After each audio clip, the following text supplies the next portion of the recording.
na mimi Nuru Okanga nimewachwa kwa mikono mbaya.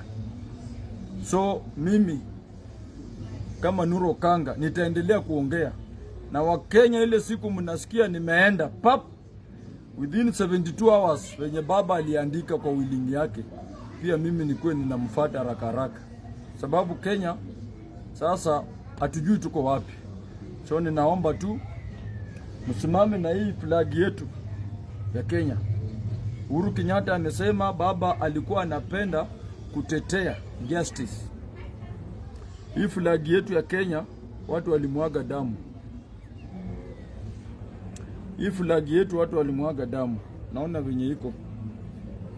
Watu walimwaga damu kabisa. Naona watu walimwaga damu. Hii flag kabisa ndio hii. Tutetee hii flag na tutetee uongozi mbaya. Vijana tusiogope, kwa sababu baba angeogopa hatungepata demokrasi. Tulipata demokrasi kwa sababu ya baba kutoka nje na kuongea. So maintain amani, peace.